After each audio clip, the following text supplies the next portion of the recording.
بیوقوف اپنے باپ کی اصلاح کو حقارت سے دیکھتا ہے، جبکہ عقل مند والد کی نصیحت کو غور سے سنتا ہے اور اس پر عمل پیرا ہو جاتا ہے۔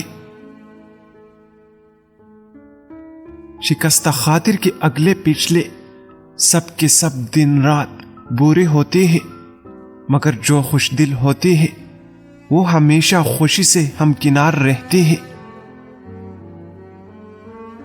گناہ ایک ایسی لا علاج بیماری ہے جس کا علاج پر وقت نہ کیا جائے تو جان لے کر چھوڑتی ہے۔ سکون کی خاطر سفر کرنے والا سکون حاصل نہیں کر سکتا۔ سفر میں سکون کہا، سکون کی تلاش اپنے حالات، اپنے ماحول اور اپنی زندگی سے بیزاری کا اعلان ہے۔ کنجوس اپنی دولت کی استعمال سے محروم ہے، وہ کسی کی مال کی حفاظت کرتا رہتا ہے۔ صبر کا مقام اس وقت آتا ہے جب انسان کو یہ یقین آ جائے کہ اس کی زندگی میں اس کے عمل اور اس کے ارادے کے ساتھ کسی اور عمل اور کسی اور کا ارادہ بھی شامل ہے۔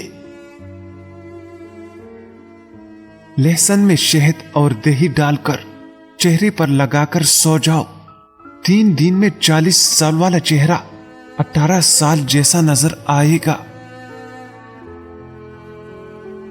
ہم اور ہماری زندگی ایک اور ذات کے ارادے کی تابع ہے، اور وہ ذات مطلق ہے۔ گناہ اور ظلم انسان سے دعا کا حق چھین لیتے ہیں۔